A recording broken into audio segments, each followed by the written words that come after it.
you agree that forward-thinking organizations need to target guys a year or two out before they actually get them? Yes. And Durant famously, midway through that year before he came, there was already Barnes and Bogut thought they were already recruiting him. The NBA sewing circle, of course, gave that one away. And so I look at the Warriors with nothing even close to a franchise player on the roster. So I said, you know what? We got to find our next franchise player if it's not in the draft. So I got the list of all the teams. And I started looking at the top 3 players on every team and who is the most realistic guy you could get. So I go to Oklahoma City. Yeah, I don't think you're getting Shea or Chet in the next year or two. What about Jay Will? I don't put him in this category. Anyway, okay, so you go to the Nuggets. I went through both leagues. And I said to Evan, after I went through all the teams, I said, hey, Evan, I have found the guy that the Warriors should start targeting for at the end of next year when they get all this flexibility, and I think he'd work out better than all the other guys. He might not be the greatest player of the top 3 guys on each team. But he's a star. Yeah, I think he is. And you could get him. This is a guy I think the Warriors could get in a year or two. Anyway, I threw the name by Evan. Okay. I have no idea who it is. And Evan was like, He really was. He was like, interesting. Take a guess. East or Western Conference? West. They could get this guy. I'm going to just go Zion Williamson. Better. Healthier. Devin Booker? No. He's too old. Jokic? Too old. I don't want Jokic in a year or two. You're not going to say Reed Shepherd. But who? I don't know. Reed Shepherd? Yeah, I'm looking at you. Go ahead. Go ahead. Okay, Minnesota, Anthony Edwards. I think that's unrealistic. Yeah. McDaniels? I don't consider him. All right, I'm with you. Okay, got you. Keep moving. Your next face of the Golden State Warriors franchise is Deni Avdija. Oh, man. Currently playing for the Portland Trailblazers. Now, why would they say night-night to him? Because their ownership is going cheap? See his contract? No, I have not. Got the best contract in the NBA. So he's why not would used to Portland? Go ahead. Because they're cheap. There's no doubt. He's incredible, man. No doubt he wants to get out of there. Okay. How old is he? I want to say 24. I think he might be a little older. How old? Maybe 26. Not old. Man. It's 25. I'm in. Yeah. I'm in. Yeah. I just don't think whatever they got going on right now with the coaches, they can't let him get out of town. They don't have a choice. He's special, man. Okay. I ain't mad at that 2 years exercise. from now, picture it, a backcourt of Pods and Avdija. Hey. What? We might have something better than Pods. It might be Sunday. It might start Sunday. He's incredible, man. That's the way I look at basketball. Yeah. But you do understand. Yes, he's under contract. Like every player who... 2 years is a long time. A lot can pop off. All he's got to do is mumble, I don't think I want to play here for my whole career. What are our books going to look like in 2 years? They could look great, better than they've looked in the last 15. Mm-hmm. Now, what I'm looking at is DeBonce and him if somehow we win this lottery. That's how I look at it. Yeah. Let's go to Chris. That's a great name, though. Chris and El Cerrito. Oh, man. Shiny Goo, how are you guys doing? Hey. Yeah, so I just want to chime in about the comparison between LeBron and Jerry West. I feel like it's not a perfect comparison because LeBron had so much agency in dictating the players that were around him, the teams that he played for, the coaches that he played under, whereas Jerry West played in a totally different era. And so comparing the two and their successes in the finals, kind of an imperfect comparison. I think that's the same reason why when we talk about Jokic and his one championship, we don't give him as much crap because he didn't have as much control over his environment and was loyal to a single team. I appreciate it, Chris. Thanks for the call. I kind of didn't know what he meant. Well, you gave the LeBron James comp of his losses in the finals to Jerry West. And he's saying Jerry didn't have control over who was around him like Bron's had. That's how I took it. You know, Bron's been everything. Everywhere he's gone, you know what I mean? Input on who's coming in. Anthony Davis. One reason the Warriors could get Avdija is he's got to fire his agent. That's not. I don't think Portland. I know you're saying they're dubbed. They are. Dude, they got a good thing going. Yeah, they do. And they got the worst owner now in sports. Wow. Okay, that's another part of it. You see this contract for Avdija? It is unbelievable. It's like welfare for the NBA, man. This year he made $14 million.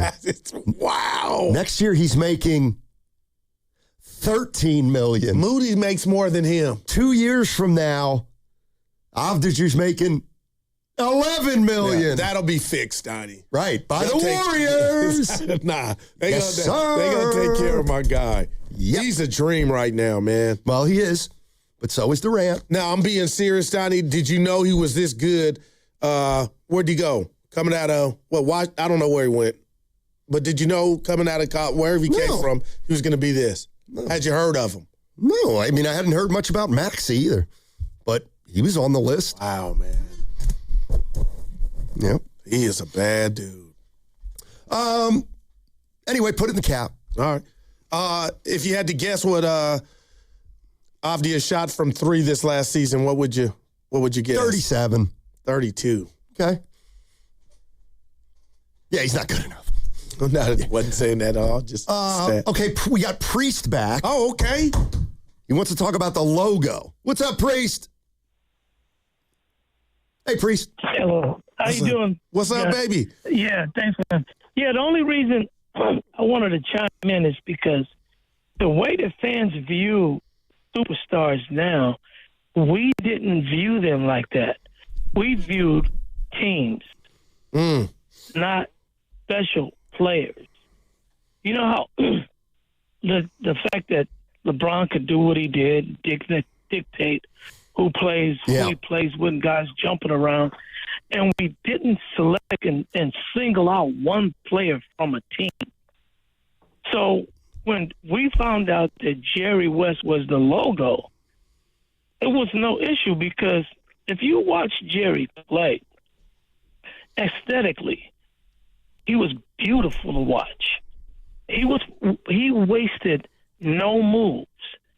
Everything was came with a purpose, and he just didn't waste a lot of, the shaking and dribbling between his legs. He just cut your throat. Man, the other guy that I would put in that class was Doc. It was beautiful to watch when he was young, especially when he was young.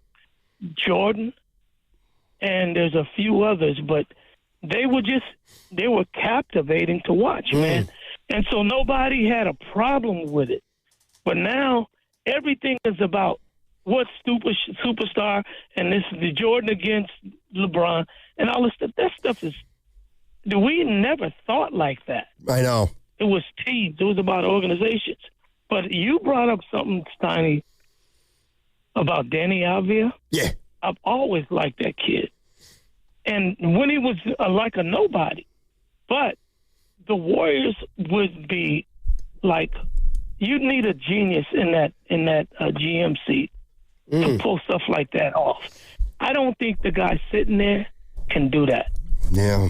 And I'm that's just me talking, but you got to get a guy that. Let me ask you this. You use the word captivating. And in my lifetime, There have been players where it's just like you watch them and okay, so you put Jerry West in there. You'd have to put Magic and Bird in there, right? Oh, yeah. And my goodness, yeah. And then Jordan would be in there. Yeah, Jordan would be in there. Bird at Indiana State. Let me tell you something, man. People don't remember how taken this country was by him and Magic. They do not remember. This was it was gargantuan, man. Yeah. And so when they played in that finals, they didn't think Magic was going to win that game. Bird was unbelievable.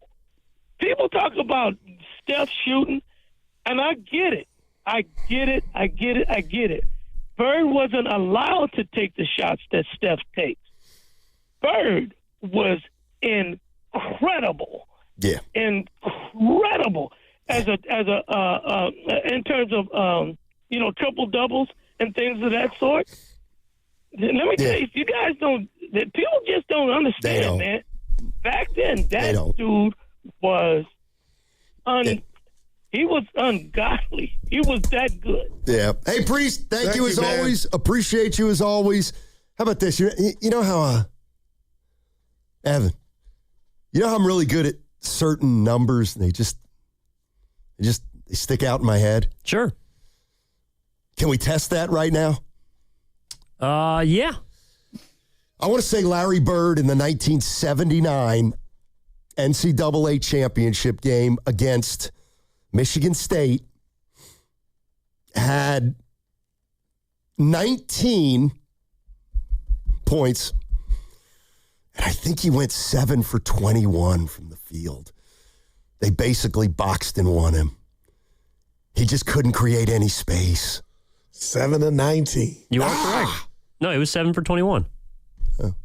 Oh, you got it. I thought you said 7 to 19. That's impressive. 7 for 21. Yeah, good job. And I believe they saved the NBA. Magic and Bird. Well, I'm going to give you 3 guys captivating. That was a word. Derrick Rose, Shaquille O'Neal. Just say the guy who should be on the list. And I'm not a fan, but he's got to be there. Kobe. Oh, yeah, Kobe. Oh, I thought you were talking about college players. No, here's what I'm talking about. I went pro. I'm talking about guys that when I saw them play, your jaw dropped. I was like, I got to keep watching. I'll tell you a guy like that. You know who I watched in college? I saw him play a couple times in college, and then I'm like, I'm watching him every single game in college, and I kind of did. Dalton Connect. Nope. I hate you gave up on him, too. Andrew Bogut at Utah was incredible. He was incredible. That's wow. He was unbelievable. He went number 1. Let me ask you this. Do you have a problem if I say, and I mean this, Shaq, when I watched him play, was captivating to me? Because I had never seen it like that.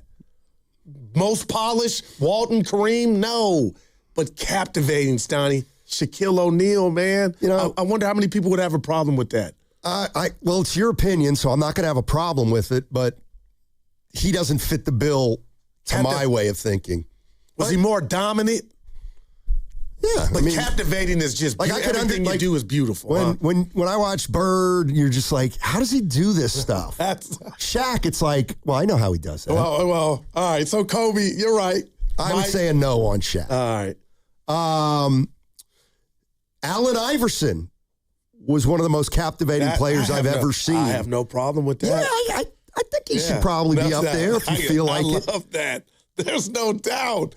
Who else, Stoney? Well, I'll tell you who was in college. Carmelo was good, but he wasn't captivating. No, he wasn't close. Bernard King on line 1. Yeah. I'm just saying, we've seen dudes with that type game. I'll tell you, this is a great one from Austin. And this guy was it in college. Here we go. David Thompson. Man. North Carolina State. It's a great one, Austin. He fits the bill.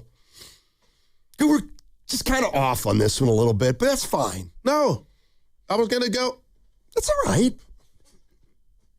Mahmoud Abdul-Rauf. Yeah, see, that's what I mean. LSU. You're just picking guys. Like, no, our guys are like, Okay, Mahmoud. Oh, The boy, dudes that guy you're can saying shoot. are easy. No, Yeah. that's right. Well, Bogut wasn't. That one to me, like I didn't look at him like that coming out of college, but he was worthy of the number 1 pick. Iverson's a great one. Kobe. You finally gave him credit. Yeah, I didn't. You didn't like Derrick Rose. He was captivating to me. Not to me. Oh.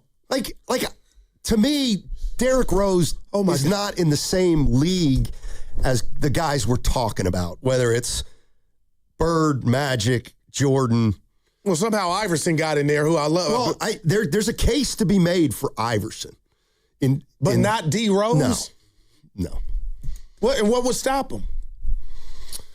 His MVP, I mean, it's one of the most incredible, when he was healthy, things I've ever seen. Like Dr. J, yes, and I don't like him. Kobe, yes. Like Derrick Rose, he had a good year, too.